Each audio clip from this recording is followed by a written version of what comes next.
Good morning students. आप सभी का स्वागत है आपके अपने YouTube channel maths for academy में। आज हम आपके लिए लेके आए हैं यहाँ पर, आप देख सकते हैं आपके सामने यहाँ पे school level mental maths quiz competition level first class fifth के लिए सेशन 2023-24। तो यहाँ 2023-24 के लिए क्लास फिफ्थ के लिए हम ये आपके लिए इसका सॉल्यूशन आपके लिए लेके आए हैं। अगर आप अभी तक हमारे चैनल पर नए हैं तो हमारे चैनल को सब्सक्राइब कीजिए और उसके साथ बेल आइकन को जरूर दबाइए ताकि आपको आने वाली हर वीडियो के अपडेशन साथ के साथ में मिलती रहे। तो यहाँ पे इसका हम जो ये लेवल 1 था यानी कि राउंड 1 था, कैलकुलेटिव राउंड जिसको कहा जाता है, ये हम ऑलरेडी आपको सॉल्व करा चुके हैं। इससे पहली वीडियो ऑलरेडी हम बना चुके हैं, तो इसके डिस्क्रिप्शन में हम इसका लिंक आपको दे देंगे या आप देख लेना जिन बच्चों ने नहीं देखी है। और इसका अगला पोर्शन यानी कि जो राउंड 2 है विजुअल राउंड, ये आज हम आपको हल कराने वाले हैं। चाहे वो बच्चा छठी में हो, 7वीं, 8वीं, 9वीं या 10वीं, किसी भी क्लास में हो, तो वो सभी बच्चे इस वीडियो को जरूर देखें कि इस टाइप के सवाल आपके लिए भी आ सकते हैं। तो ऐसे सवालों को कैसे हल किया जाता है, तो यहाँ पे यानी कि ये फोर्थ क्वेश्चन है टीम ए के लिए, यानी कि पहले राउंड में आए थे 3 क्वेश्चंस, अब ये टीम ए के लिए फोर्थ क्वेश्चन अपना है। और यहाँ पे हमसे पूछा है सॉल्व फॉर एक्स का मान बताइए। तो यहाँ पे एक्स दे रखा है, इस एक्स का मान हमें बताना है। तो यहाँ ये 3 है और ये 2 है, इन दोनों को मल्टीप्लाई करके ये 6 आया है। तो इसी तरीके से 5 और 2 को मल्टीप्लाई करेंगे तो क्या आएगा, यहाँ पे 10 आएगा। तो यही इसका आंसर हो जाएगा। तो यहाँ पे 10 आएगा, यानी कि इन दोनों को मल्टीप्लाई करके इन दोनों को मल्टीप्लाई करेंगे तो 10 आएगा। इसी तरीके से नेक्स्ट क्वेश्चन की तरफ चलते हैं। क्वेश्चन नंबर B4 यानी कि बी टीम के लिए फोर्थ क्वेश्चन। तो यहाँ पे भी x की वैल्यू बतानी, इसी तरीके से जैसे मैंने अभी पिछले सवाल में बताया है। तो यहाँ पे 1 और 9 की मल्टीप्लाई करेंगे तो क्या आएगा, यानी कि इसका आंसर हो जाएगा 9। 1 इंटू 9 यानी कि 9। 1 सेकंड का सवाल है, ज्यादा सेकंड में इसमें लगेंगे नहीं। अगला नेक्स्ट क्वेश्चन है, इसमें भी देखिए यहाँ पे x की वैल्यू बतानी है। इस x की वैल्यू क्या होगी, तो यहाँ पे भी 7 इंटू 2, 7 2 जा क्या हो जाएगा 14। तो यहाँ पे x की वैल्यू क्या हो जाएगी 14 हो जाएगी। तो चलिए नेक्स्ट क्वेश्चन की तरफ चलते हैं। नेक्स्ट क्वेश्चन यानी कि डी टीम के लिए फोर्थ क्वेश्चन। तो यहाँ पे भी हमें x की ही वैल्यू बतानी है। तो यहाँ पे हम क्या करेंगे, 3 और 6 को मल्टीप्लाई करेंगे तो कितना हो जाता है 3 6 18। तो ये हमारा आंसर हो जाएगा, यानी कि 18 इसका आंसर होगा। नेक्स्ट टीम के लिए, टीम इफ ई के लिए फोर्थ क्वेश्चन, यहाँ पर भी हमें x की वैल्यू ही बतानी है। तो x की वैल्यू क्या होगी, तो यहाँ पे 8 और 2 इन दोनों को मल्टीप्लाई कर देंगे तो 8 की टेबल में 2 कितनी बार आता है, यानी कि 6, यानी कि 8 की और 2 की मल्टीप्लाई करेंगे तो कितना हो जाएगा 16। 8 2 जा 16 यानी कि 8 गुणा के 2 यानी कि 16 आपका आंसर हो जाएगा। टीम एफ के लिए इसी प्रकार का टीम एफ के लिए यहाँ पे सवाल है। यहाँ पे भी x की वैल्यू ही बतानी है। तो 4 इंटू 2 यानी कि 4 और 2 की मल्टीप्लाई करेंगे तो कितना हो जाएगा आपका आंसर, यानी कि 8 आपका आंसर हो जाएगा। नेक्स्ट क्वेश्चन की तरफ चलते हैं, यानी कि F4 का ये सवाल था। तो अब टीम ए के लिए वापिस से यहाँ पे अब ये भी फिगर बेस्ड है और ये भी फिगर बेस्ड ही होगा। तो अब इन सवालों को हल करना है। यहाँ पे हमें बताना है simplest form of the fraction for the shaded region, कि उसका शेडेड रीजन क्या होगा, छायांकित भाग का सरलतम भिन्न बताइए। सरलतम भिन्न हमें यहाँ पे बताना है। तो यहाँ पे आप देख सकते हैं, तो यहाँ पे शेडेड रीजन कितने हैं, तो हम यहाँ पे लिख लेते हैं 1 2 3 4 5 और 6। शेडेड रीजन कितने हो गए 6। टोटल कितने हैं ये 6 के बाद में 3 और बचे, तो यानी कि 9। 6/9 यानी कि 6 को और 9 को हम 3 से काट देंगे तो 3 की टेबल में 6 कितनी बार आता है 2 बार, और 9 कितनी बार आता है 3 बार। तो इसका करेक्ट आंसर होगा 2/3। अगर कोई बच्चा 6/9 देता है तो ये गलत जवाब माना जाएगा और करेक्ट आंसर माना जाएगा 2/3। बात समझ में आई बच्चों? तो इस तरीके से इस सवालों का जवाब हमें देना है। ठीक है जी। तो नेक्स्ट क्वेश्चन की तरफ चलते हैं। हाँ, यहाँ पे आप देखिए, यहाँ पे बॉक्सेस कितने हैं, तो बॉक्सेस को आप काउंट कैसे करें, तो एक काउंटिंग का तरीका मैं आपको बता देता हूं यहाँ पे। तो यहाँ पे काउंटिंग कैसे करेंगे तो मैं आपको बता देता हूं। यहाँ पे 1 2 3 4, इधर से हमने काउंट किए 4 हैं, इधर से भी हम काउंट करेंगे 1 2 3 एंड 4, इधर भी 4 हैं, तो यहाँ पे जो लास्ट में यहाँ 4 आया और यहाँ जो लास्ट में नंबर आएगा उन दोनों को मल्टीप्लाई कर देना है, यानी कि 4 इंटू 4, 4 4 जा कितना हो गया 16, यानी कि इस बॉक्स के अंदर 16 कितने हैं 16 बॉक्स हैं, तो 16 बॉक्स तो ये नीचे आएगा और शेडेड रीजन ऊपर आएगा। शेडेड रीजन कितने हैं, यानी कि जो छायांकित भाग हैं वो कितने हैं, तो यहाँ से काउंट कर लीजिए 1 2 3 4 5 6 7 8 9, आप कैसे भी काउंट कर लीजिए, मतलब ये आपके 9/16 आ रहे हैं। तो ये किसी की टेबल में आते हैं, नहीं आते, तो इनको 9/16 ही हम छोड़ देंगे, तो यही हमारा करेक्ट आंसर होगा। समझ में आई बच्चों? चलिए नेक्स्ट क्वेश्चन की तरफ चलते हैं। टीम सी के लिए था ये सवाल। टीम सी के लिए इसी तरीके से इनको काउंटिंग करेंगे, मैंने आपको अभी काउंटिंग बताई कैसे करना है, तो यहाँ पे आप काउंटिंग कर लीजिए। पहले टोटल कितने हैं 1 2 3 4 5, इधर इस तरफ कितने हैं 1 2 3 4 5, देखो इधर भी 5 है इधर भी 5 है, तो 5 इंटू 5 कितने हो गए टोटल बॉक्सेस, टोटल बॉक्सेस हो गए आपके 25, तो 25 जो है उसको नीचे लिखना है। और यहाँ पे कलर्ड कितने हैं, शेडेड रीजन कितने हैं वो आप काउंट कर लीजिए 1 2 3 4 5 6 7 8 9 10 11 12 13 14 15 और 16, टोटल है 16, तो 16 ऊपर आ गया। ये दोनों किसी के टेबल में आते हैं, नहीं आते, तो यही हमारा आंसर होगा। या फिर आप ऐसे भी काउंट कर सकते थे कि अनशेडेड वाले कितने हैं, तो अनशेडेड वाले काउंट कर लीजिए। अनशेडेड वाले अगर आप काउंट करते हैं तो 1 2 3 4 5 6 7 8 और 9, तो 9 अनशेडेड है, टोटल है भाई 25। 25 में से अनशेडेड को अगर आप माइनस कर देते हैं तो शेडेड रीजन आ जाते हैं 16, तो 16/25। आप कैसे भी काउंट कर लीजिए, काउंट करने का तरीका आपका अपना है, कैसे भी काउंट करके आंसर लाइए, आपका आंसर वही आएगा 16/25। बात समझ में आई बच्चों? चलिए नेक्स्ट क्वेश्चन की तरफ चलते हैं। यहाँ अगर इनकी बात करें तो ये टोटल कितने हैं, तो यहाँ पे अगर हम कलरफुल की बात करें तो कलरफुल कितने हैं 1 2 3 4 5 6 और 7, 7 कलरफुल हैं, तो 7 ऊपर हो गया।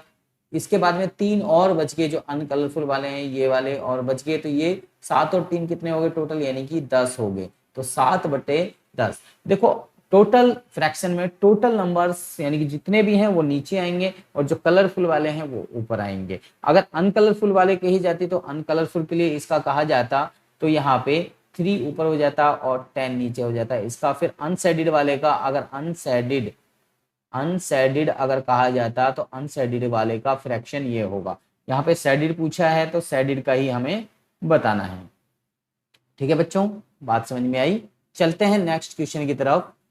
क्वेश्चन नंबर ये E5 ई टीम के लिए 5th क्वेश्चन है। यहाँ पे अगर हम कलरफुल यहाँ पिक्चर्स की बात करते हैं तो कितनी है, तो यहाँ पे 1 2 3 4 5 6 7 8 9 एंड 10, तो कलरफुल कितने हैं, तो कलरफुल है हमारे पास में 10 और टोटल कितने हैं, तो इसके बाद में जो अनकलरफुल वाले बच गए वो कितने बचे 8 बचे, तो टोटल में हो जाएंगे 18।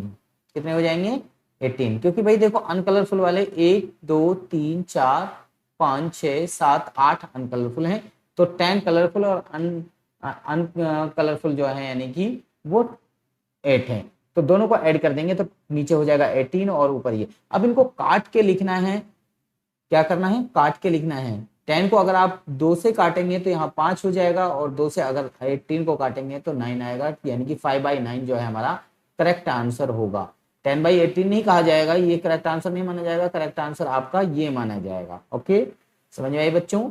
चलते हैं नेक्स्ट क्वेश्चन की तरफ। नेक्स्ट क्वेश्चन क्या है हमारा, यहाँ पे देखिए टीम एफ के लिए 5th क्वेश्चन है। यहाँ पे बॉक्सेस को काउंट करना है, तो मैंने अभी बॉक्सेस को आपको काउंट करना बताया था 1 2 3 4, इधर भी 1 2 3 4, तो 4 4 जा यानी कि 16, तो 4 इंटू 4 यानी कि टोटल हो गए बॉक्सेस 16 बॉक्सेस हो गए। अनकलरफुल वाले कितने हैं 2, और यहाँ पे कलरफुल वाले की बात की जा रही है, शेडेड वाले की बात की जा रही है, तो 2 जो बॉक्सेस हैं वो हटा दो 16 में से, तो शेडेड वाले हो जाएंगे 14 यानी कि 14 और अपॉन में 16। इनको काट के आप लिख सकते हैं 2 की टेबल में आते हैं, 2 से इसको डिवाइड करेंगे तो 7 और ये 8, तो 7/8 आपका आंसर हो जाएगा 7/8, क्योंकि 2 की टेबल में ये आते हैं 7/8।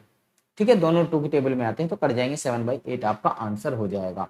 चलिए नेक्स्ट क्वेश्चन की तरफ चलते हैं।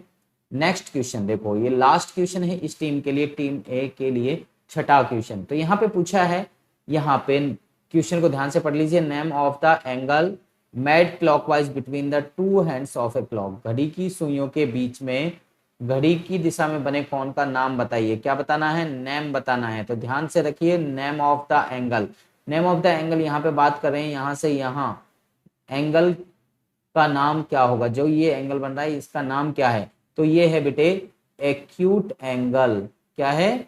Acute angle. एक्यूट एंगल क्या होता है? जो 90 डिग्री से बिलो होते हैं वो एक्यूट एंगल कहे जाते हैं। इनको हिंदी में कहा जाता है न्यून कोण कहा जाता है। बात समझ में आई बच्चों? बिलो 90 डिग्री, यानी कि 90 डिग्री से जितने भी एंगल कम होंगे, जो एंगल कम होंगे वो सारे यानी कि एक्यूट एंगल कहलाएंगे। बात समझ में आई? चलिए नेक्स्ट क्वेश्चन की तरफ चलते हैं। नेक्स्ट क्वेश्चन हमारा इसी तरीके से यहाँ पे बात कर रहे हैं, तो यहाँ ये एंगल कितने का होगा?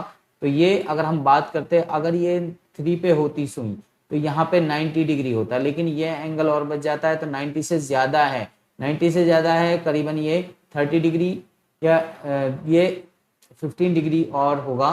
तो यानी कि ये और ज्यादा है उससे, 90 से ज्यादा है। 90 से ज्यादा जो भी एंगल होता है, यानी कि ग्रेटर देन 90 डिग्री जो भी होगा एंगल, 90 से जो एंगल बड़ा है और 180 से बिलो है, उस एंगल को क्या कहा जाएगा? यानी कि बिलो 180 डिग्री और बिलो 90 डिग्री से ज्यादा और 180 से डिग्री से जो कम होता है उस एंगल का नाम क्या होता है? उस एंगल को कहा जाता है ऑब्ट्यूस एंगल। ऑब्ट्यूस एंगल को हम क्या कहते हैं? और ऑब्ट्यूस एंगल को और क्या कहा जाता है? एक सेकंड, ये थोड़ा सा गड़बड़ हो गया वही बात।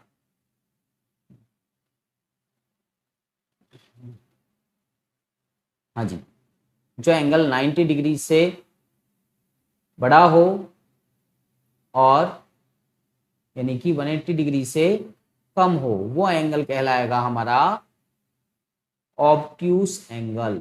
ऑब्ट्यूस एंगल को हिंदी में क्या कहा जाता है? इसको कहा जाता है अधिक कोण। अधिक कोण कहा जाएगा। क्या कहा जाएगा?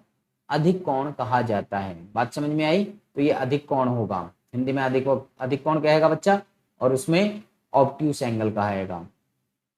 अब यहाँ की बात करें, देखो सीधी लाइन बन रही है, तो यहाँ पे ये जो एंगल है, अगर यहाँ ये इस तरीके से एंगल बनता है तो इसको कहा जाता है यानी कि 180 डिग्री। 180 डिग्री का मतलब इसको हम कहेंगे, इसका नाम क्या हो गया? इसको हम नाम देंगे, नाम जो बताया हुआ है वो है स्ट्रेट एंगल। क्या है इसका नाम? स्ट्रेट एंगल कहते हैं, और इसको हिंदी में कहते हैं हम रिजु कोण। क्या कहा जाता है? रिजु कोण कहा जाता है। बात समझ में आई? रिजु कोण इसको कहा जाता है। हाँ जी, यहाँ पे अगर आप बात करें तो ये एंगल 90 से ज्यादा है या कम है? तो ऑब्वियसली कम है, तो इसको भी क्या कहेंगे? एक्यूट एंगल कहेंगे। क्या कहेंगे? एक्यूट एंगल आप इसको कहेंगे, यानी कि न्यून कोण आप इसको कहेंगे। बात समझ में आई? नेक्स्ट क्वेश्चन की तरफ चलते हैं। यहाँ पे ई का लास्ट क्वेश्चन है। यहाँ पे ये भी एंगल क्या है? 90 से ज्यादा है या कम है? अगर कम है तो इसको क्या कहेंगे? हम न्यून कोण कहेंगे, यानी कि एक्यूट एंगल कहेंगे। क्या कहेंगे? एक्यूट एंगल कहेंगे। बात समझ में आई? चलिए नेक्स्ट क्वेश्चन की तरफ चलते हैं। तो यहाँ पे भी पूछा है, नेम ही पूछ रहे हैं। यहाँ पे इधर से एंगल कहो चाहे इधर से कह लो, बात एक ही है। तो एक साइड में बना एंगल की बात हो रही है यहाँ पे, तो ये क्या होगा? Clockwise between the two hands, दो घड़ी की सुइयों के बीच में ये दिशा में बने कोण का नाम बताइए। तो कितना है? 180 डिग्री। 180 डिग्री को क्या कहते हैं? मैंने अभी बताया था आपको, स्ट्रेट एंगल कहा जाता है। स्ट्रेट एंगल को रिजु कोण भी कहा जाता है, मैंने अभी आपको बताया था। चलिए यहाँ पे ये जो सवाल थे हमारे वो पूरे हो चुके हैं, लेकिन अब इसके अलावा भी हमारे पास में आपके लिए 10 क्वेश्चन हैं, एक्स्ट्रा क्वेश्चंस, बहुत अच्छे क्वेश्चंस हैं। चलिए वो सवाल हम आपके लिए लाते हैं। यहाँ पे एक्स्ट्रा क्वेश्चन का फर्स्ट क्वेश्चन है, how many seconds are there in 8 minutes. तो भाई 8 मिनट में कितने सेकंड्स होते हैं ये हमें बताना है, जबकि हमें पता है कि 1 मिनट के अंदर कितने सेकंड होते हैं, 1 मिनट के अंदर होते हैं 60 सेकंड होते हैं। तो 8 मिनट के अंदर कितने होंगे, तो 8 मिनट 1 मिनट से ज्यादा है या कम है, ज्यादा है, तो ज्यादा के लिए क्या करते हैं, मल्टीप्लाई करते हैं। तो 8 इंटू 60 सेकेंड्स को मल्टीप्लाई कर देंगे तो कितना हो जाएगा, 480 सेकेंड्स आपकी हो जाएगी। बात समझ में आई, 480 सेकेंड्स इसका करेक्ट आंसर होगा। चलिए क्वेश्चन नंबर 2, एक्स्ट्रा क्वेश्चन का सेकंड क्वेश्चन। डजन का मीन्स क्या होता है, डजन का मीन्स होता है 12, यानी कि दर्जन कहते हैं, हिंदी में कहते हैं दर्जन। तो यानी कि दर्जन का मतलब, यानी कि कहते हैं ना कि 1 दर्जन केला लिया, तो दर्जन, 1 दर्जन केला दे दो, तो दर्जन का मतलब यानी कि 12 केले। तो यानी कि यहाँ पे इसका मतलब हो गया 3 गुणा के 12, तो यानी कि इसको हमें 24 में जोड़ना है। तो 12 3 36, 36 को 24 में जोड़ेंगे तो कितना होता है आंसर, यानी कि 60 होता है। बात समझ में आई बच्चों। चलिए नेक्स्ट क्वेश्चन की तरफ चलते हैं। यहाँ पे 4 है, यहाँ पे प्लस है, यहाँ पे 0.5 है, यहाँ पे मल्टीप्लाई है और यहाँ पे 20 है।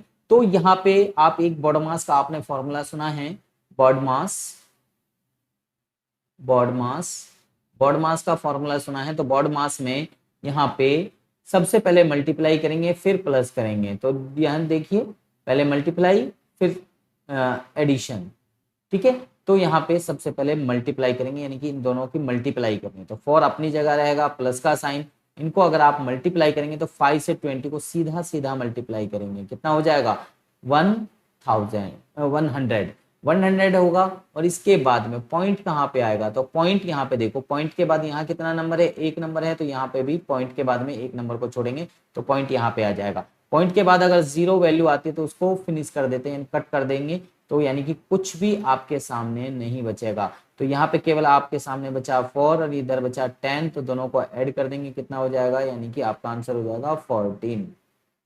बच्चे समझ में आई, बात समझ में आई। चलिए आ गई होगी समझ में, उम्मीद है। चलते हैं क्वेश्चन नंबर 4 की तरफ। यहाँ देखो 7 kg और 100 ग्राम इंटू ग्राम में कन्वर्ट करना है।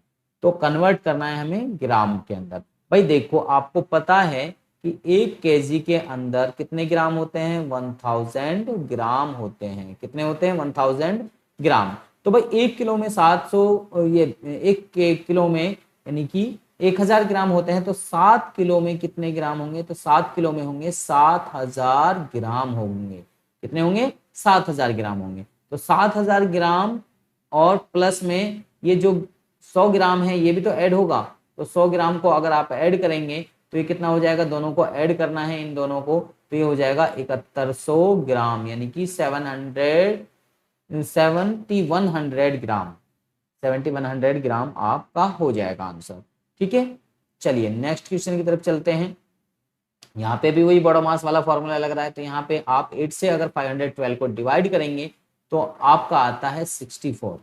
ठीक है, फिर यहाँ पे मल्टीप्लाई में 2 है तो मल्टीप्लाई का 2 और करेंगे। 2 से अगर आप इसको मल्टीप्लाई करते हैं तो 128 आपका आंसर हो जाएगा, 128।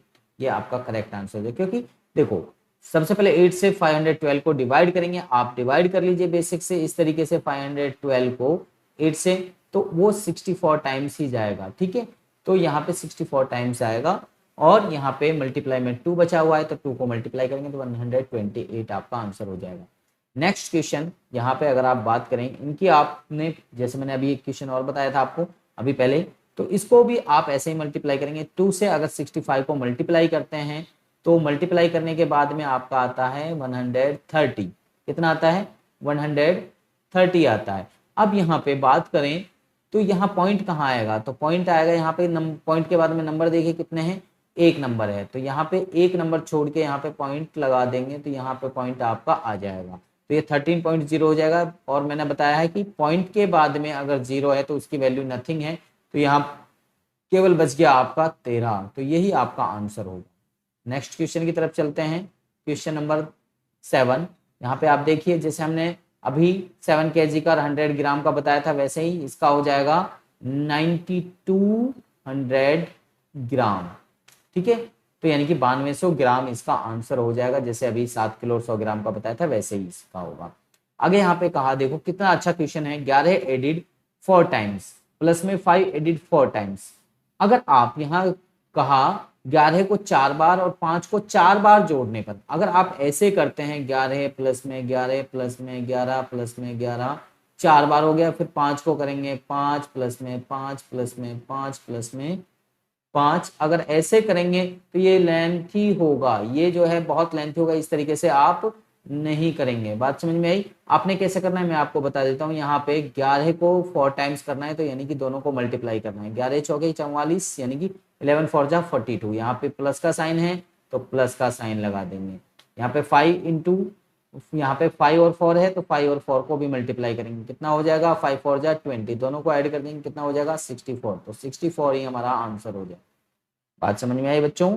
कितना अच्छा क्वेश्चन था। इस तरीके से इसको आराम से हल करना है। अगर आप ऐसे ऐड करने लगे तो बहुत लेंथी हो जाएगा। Extra questions, question number 9, 20 people can sit in one van, then how many vans are needed for 140 people to sit. यदि एक गाड़ी में 20 व्यक्ति बैठ सकते हैं तो 140 व्यक्तियों के बैठने के लिए कितनी गाड़ियों की आवश्यकता होगी, मतलब कितनी गाड़ी है और चाहिए। तो भाई सिंपल बात है, जितने व्यक्ति हैं और एक गाड़ी में जितने बैठ रहे हैं, एक यहाँ पे एक सेकंड, यहाँ पे सबसे पहले जितने टोटल व्यक्ति हैं, टोटल व्यक्ति कितने हैं 140 हैं, तो 140 को एक वैन में कितने सदस्य बैठ रहे हैं 20, तो इससे डिवाइड कर देंगे तो नंबर ऑफ वैन्स आ जाएगा। क्या आ जाएगा? नंबर ऑफ वैन्स आ जाएगा। नंबर ऑफ वैन्स यानी कि 0 से आप 0 को कैंसिल करेंगे, 2 से आप 14 को डिवाइड करेंगे 7 टाइम्स हो जाएगा, तो 7 वैन्स की आपको रिक्वायरमेंट होगी, यानी कि 7 गाड़ियां आपको चाहिए। कितनी? 7 गाड़ियां आपको चाहिए। ठीक है, तो इस तरीके से इस सवाल को हल करना था। अगला लास्ट क्वेश्चन, यहाँ पे 4,79,683 in the greatest digit is the what is the place. भाई सबसे बड़ा नंबर कौन सा है, डिजिट है ना, संख्या 4,79,683 में सबसे बड़े अंक किस स्थान पर है। तो यहाँ पे 9 की बात हो रही है, सबसे बड़ा संख्या 9 है, तो ये कौन से स्थान पर है, तो ये 1000वें स्थान पर है। कितने पे? 1000वें स्थान पर है, तो ये 1000वें स्थान पर है। ठीक है भाई बच्चों, बात समझ में आई? 1000वें स्थान पर है। तो इस तरीके के सवाल आपके लिए पूछे गए थे school level mental math competition में। तो आगे भी इसी टाइप के कुछ और सवाल, एक्स्ट्रा क्वेश्चंस आपसे पूछे जाएंगे, यानी कि आप सभी बच्चों से उम्मीद है कि ये सवाल आपको समझ में आ गए होंगे। और अगर आपको समझ में आ गए तो आप हमारी वीडियो को लाइक करें, शेयर करें, कमेंट करें, और अगर आपको कोई भी अभी भी डाउट रहता है तो आप हमें कमेंट सेक्शन में लिखिए, और उम्मीद है कि हम उस सवाल को जरूर आपको हल करेंगे। कि किस तरीके से उसको, हो सकता है कि हम शॉर्ट में हल करें या फिर आपको लॉन्ग वीडियो में भी दे दें, तो वो डिपेंड करेगा। तो आप हमारे चैनल पे बने रहिए, मिलते हैं नेक्स्ट वीडियो में, तब तक के लिए गुड बाय।